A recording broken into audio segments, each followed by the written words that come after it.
So just looking again at Ruth chapter 1 in the Bible, and I want to just read a little bit from Ruth chapter 1 verses, starting from verse 9. May the Lord grant may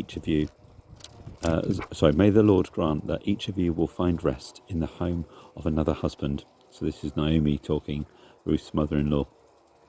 Then she kissed them, and they wept aloud, and said to her, "We will go back with you to your people." But Naomi said, "Return home, my daughters. Why would you come with me? Am I going to have any more sons who could become your husbands? Return home, my daughters.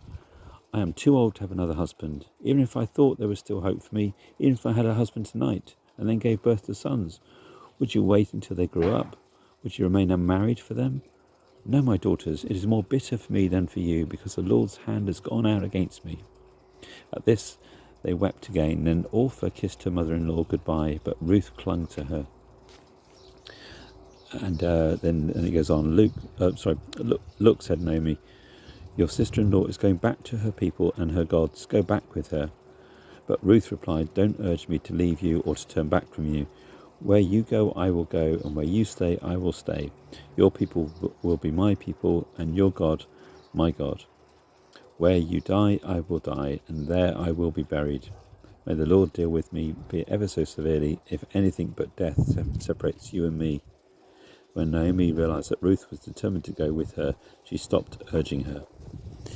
And so it's an amazing story how Ruth is determined to pursue being with Naomi. Now, I just had a quick look at Judges chapter 3. So the whole of the book of Ruth, this narrative, is in the context of these times of the Judges, when there were sort of like national saviours, as it were, rose up and kind of sorted stuff out. And then there was a time of peace. Then things got into disorder again. And it went through this cycle over and over again, sometimes long periods of peace, and then turmoil happened. So there was no king. There was a lot of disorder and disarray. And so we see this whole thing, this journey of Ruth and Naomi, and then Ruth deciding very clearly she's going to stick with Naomi. And although the consequences for her, the future for her looks pretty bleak. And in Judges chapter 3, we read how there was a terribly oppressive time when the Moabites were in control of the people of Israel, and so they were nearby. They were close neighbours, with some very, very difficult history for starters. And then a lot of oppression had happened, and eventually God delivered them and enabled the Israelites to be free from that oppression. So there was a lot of very difficult history. Imagine some of these countries that we might know in Europe or elsewhere, where there's quite recent decades of war and conflict. And so it wasn't that the Moabites would be people who would easily be acceptable.